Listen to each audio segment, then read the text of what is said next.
comienza el proceso de privatizaciones. Algo de esto nos referíamos en la editorial de comienzo. Comienza el proceso de privatizaciones, amparado legalmente, uno entiende, principalmente lo que tiene que ver con la ley Bases, donde algunas empresas quedaron afuera del proceso de privatizaciones, pero otras tantas no. Bueno, en este caso ha avanzado el gobierno con la privatización, así se promociona, del Belgrano Cargas, uno de los ejes ferroviarios más importantes del país. Algunos incluso lo definen como el más importante. Vamos a hablar sobre este tema para que nos comente qué es lo que está sucediendo y también en clave comparativa con los años 90 con Carlos Fernández Priotti. Él es experto en temas ferroviarios y es referente de la Asociación Amigos del Riel de la Ciudad de Rosario. ¿Cómo estás, Carlos? Buenas tardes. Hola, buenas tardes. Saludos para vos y la audiencia. Gracias por atendernos. Bueno, antes que nada, ¿cuál es la diferencia entre privatización y concesión? Que para muchos periodistas, o por ignorancia, o porque lo hacen adrede, les da lo mismo, ¿no? Es como lo utilizan como sinónimos. ¿Qué diferencia hay? Porque acá el gobierno ha anunciado privatizaciones, pero por lo que entiendo van a ser en realidad concesiones, y en este caso específicamente el Belgrano Cargas.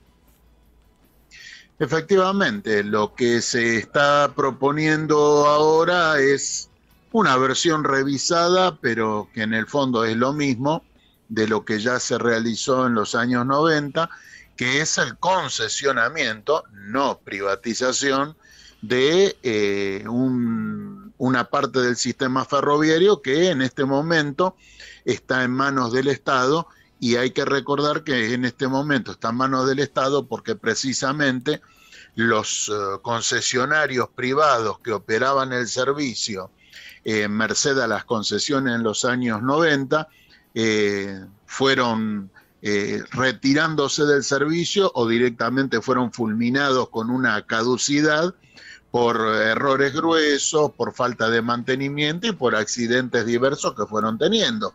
No olvidemos lo que fue, por ejemplo, el caso de Trenes de Buenos Aires en el área metropolitana de Buenos Aires, con lo que fue la tragedia de Once. En estos días murió Lorenzo Pepe, te habrás enterado, que fue legislador, sí, fue diputado, y siempre se dice que gracias a él se cambió el artículo donde inicialmente se iba a poner privatización por concesión. Comentanos un poco más sobre ese tema, eso fue en los 90. Sí, mirá, eso en definitiva fue una cuestión, no sé lo que tuvo que ver bien en detalle, en este caso Pepe, pero la realidad es que la privatización, de haberse realizado, o que si se fuera a realizar en este caso, debería ser una venta lisa y llana, pasando la propiedad de los bienes en juego a poder del grupo empresario, el conglomerado empresario que se haga cargo del servicio. Esto no ocurrió en los 90 y tampoco va a ocurrir ahora, por una razón muy sencilla. El ferrocarril, desde un punto de vista contable a la vieja usanza, no es rentable. No es rentable en Argentina, no es rentable en casi ninguna parte del mundo, solo hay escasísimas excepciones. Por ejemplo, en los Estados Unidos de Norteamérica, Canadá, México, donde hay un sistema integrado con unas distancias enormes que compensan el tema, y después en algunos países, especialmente en Asia, donde por la cantidad de carga y de pasajeros que se transportan, el sistema intrínsecamente es rentable, pero en países como el nuestro, inclusive en Europa, los sistemas no son rentables, y por eso siguen en operación en la mayor parte de los casos por parte de los estados. Aquí en la Argentina y en otros países que siguen este modelo, bueno, se ha optado por un renunciamiento del Estado a prestar un servicio que realmente revierte en beneficios para el grueso de la población y de la industria misma del país, y se opta por hacer el tema del concesionamiento, que ya sabemos cómo termina, porque el modelo de los 90 ya demostró que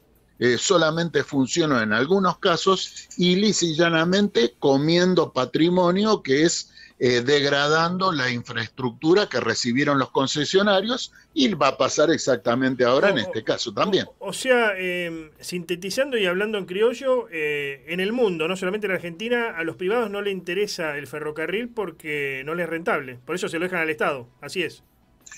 Mira, lo que se suele hacer en Europa, se hace bastante, es concesionar o privatizar, no, concesionar, privatizar, concesionar algunos servicios, por ejemplo, de pasajeros, sí se concesionan.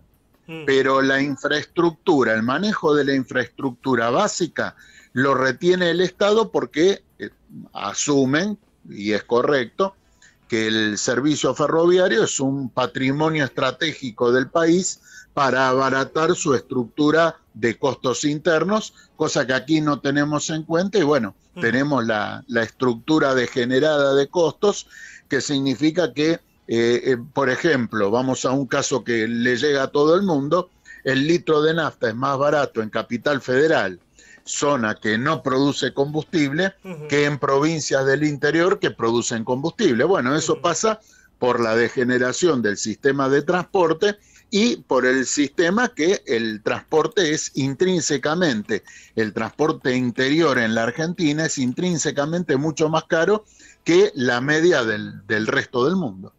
Ahora, la pregunta que cae de Maduro es, en un país agroexportador como este, donde trasladar la producción es importantísimo, ¿no es rentable trasladarla por tren, por ejemplo? ¿O no es rentable sí. el tren que traslada esa producción? A eso me refería, digamos, ¿no? Para entender mejor lo que vos me decís. Mira, la producción es el transporte de la producción granaria y de algunas otras cargas, es rentable individualmente, pero obviamente licuando el resto del sistema y aparte a costa de la infraestructura que nos estamos comiendo literalmente. O sea, un ejemplo, Nuevo Central Argentino recibió en la década del 90 la infraestructura ferroviaria en un estado regular, para no decir bueno, regular, y prácticamente 30 años después está en un estado mucho peor del que lo recibió en los 90. Eso está claro. O sea, Roberto Urquía, el titular, o sea, invirtió poco, digamos, hablando mal y pronto. No, lisa y llanamente no han comprado un solo vagón nuevo, no han comprado una sola locomotora nueva, están operando con material que hace más de 30 años le fue entregado, ya va para 32 años, y la infraestructura tampoco, se limitan a reparar lo que se rompe y el desgaste de rieles no se renueva. Y bueno, inclusive disfruta de algunas ventajas, como que el Estado Nacional en la década pasada hizo importante renovación de infraestructura, por ejemplo en el corredor Retiro-Rosario, y aunque las vías técnicamente están en condición de circularse a 160 kilómetros por hora, los trenes circulan a no más de 50 por hora de promedio, que es la velocidad que le conviene a Nuevo Central Argentino para economizar combustible y para deteriorar lo menos posible infraestructura que utiliza y que no la paga. Algunos dicen que esto, en el ámbito político, que esto es para enfrentar al sindicalismo, esta idea de privatizar, y para enfrentar, por ejemplo, a Moyano y al transporte mediante camión, que hoy por hoy hace buena parte del traslado de la producción. ¿Tiene que ver con un enfrentamiento con el sindicalismo? ¿Una especie de inicio de hostilidades con el sindicalismo en este sentido, o no lo ves por ahí? Mira, probablemente pueda ser algo de eso, pero en definitiva los que pagan el plato roto es el complejo industrial argentino y por ende toda la población. Rubén Pollo Sobrero, sindicalista, digamos, ¿cómo podemos decir? Disidente de la conducción de la Unión Ferroviaria, de Sergio Sacia, bueno, rechazó privatizar Belgrano Cargas y en este sentido propuso dársela a los trabajadores. Y dice en este sentido que se puede hacer que la gente viaje gratis. ¿Se puede pensar una administración obrera o sería una utopía izquierdista difícil de aplicar en la realidad? Mira, el meollo de la cuestión es que tenemos la infraestructura ferroviaria terriblemente depredada, no solamente con los 30 años de concesionamiento que ya van corriendo, sino con lo que había ya retrasado de mantenimiento previo, con lo cual si se piensa operar servicios de una manera eficiente, hay que partir de la base de que hay que hacer unas inversiones gigantescas en infraestructura. Si no se hacen las inversiones gigantescas, los trenes seguirán circulando a velocidad reptante, o sea, a no más de 30, 40 kilómetros por hora, cosa que es absolutamente antieconómica, y en definitiva esas inversiones, el único que puede hacerlas en la mayoría de los países del mundo es un Estado que tenga interés en conservar su infraestructura. El resto, sea por un privado, sea por un sindicato, sea por quien sea, vos mismo si querés ponerte a operar trenes, vas a poder operar los trenes y quizás marginalmente tenga cierto beneficio, como de hecho lo tiene NSA, Urquía y la empresa que opera en Ferrosur, que también es una cementera, pero en definitiva es un beneficio marginal y a costa de la depredación de la infraestructura. Decías vos que más de 30 o 40 no pueden andar, no pueden andar a eso porque no dan las vías, ¿no? No dan. Y en el mejor de los casos, para darte un ejemplo, las vías de Rosario a Casilda y viceversa, hay doble vía entre ambas ciudades. Una de las vías prácticamente solo pueden circular trenes vacíos y a una velocidad máxima de 12 kilómetros por hora. Y la otra vía pueden circular los trenes cargados, pero a no más de 30 kilómetros por hora. Ese es el estado de la infraestructura que hace 50 años atrás recorrían trenes locales y coches motores a 80 kilómetros por hora. Bueno, la degradación tiene su precio y los resultados del modelo de concesionamiento y de desinterés del Estado en mantener la infraestructura están a la vista. ¿Qué es lo que queda de patrimonio cuando se habla de ferrocarril? ¿Qué es lo que queda en manos hasta ahora, ¿no? Hasta antes de esto? ¿Qué es lo que queda en manos del Estado en cuanto a o sea, vagones, locomotoras, pero también propiedades que tengan que ver con los ferrocarriles? ¿Qué es lo que queda? El patrimonio es enorme, porque tened en cuenta que tenés toda la infraestructura, toda la superestructura, puentes, viaductos. Después tenés el tren rodante, que también está concesionado, no privatizado. O sea que en sí el valor intrínseco, si vos quisieras reponer esa infraestructura y superestructura y material rodante hoy, saldría miles de millones de dólares. Pero lamentablemente, como hay mantenimiento diferido y el servicio se opera prácticamente a un nivel de subsistencia, no se le puede sacar rédito alguno, y prácticamente opera, ya te digo, a nivel lisa y llanamente de supervivencia. ¿Quién puede ser algún posible comprador de Belgrano Cargas? Algunos están diciendo que pueden ser de origen chino los capitales, y China, bueno, compra buena parte de la producción granaria, como decíamos. ¿Puede venir por allí? ¿Quién puede hacerse cargo? ¿Quién puede querer comprar el Belgrano Cargas, por ejemplo?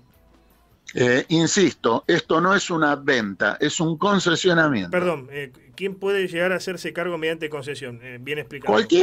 Cualquiera que tenga un aval bancario, un aval empresarial como ya hubo en los 90 y que demostraron ser papel mojado, puede postular para presentarse para operar estos grupos. O sea, en el fondo de la cuestión nada separa esto de lo que ya fue en la década de 1990. Es lo mismo, es el mismo modelo. El proceso de privatizaciones va a estar conducido por Diego Chaer, que es titular de la Agencia de Transformación de Empresas Públicas dependiente del Ministerio de Economía de la Nación. ¿Lo ves parecido a Roberto Dromi? ¿Sería como un Roberto Dromi de esta época o está lejos? En el fondo es lo mismo. Puede haber diferencias cosméticas, se puede alegar una cosa o la otra, pero el resultado es el mismo. Se está rifando la capacidad de transporte interior del país por modo ferroviario, que es algo importantísimo, pero que ya desde hace muchas décadas está muy depreciado, para que sea operado como un negocio más, y el resultado lo tenemos a la vista, en definitiva. Bien, gracias por este contacto, Carlos. Por favor, gracias a vos. Adiós.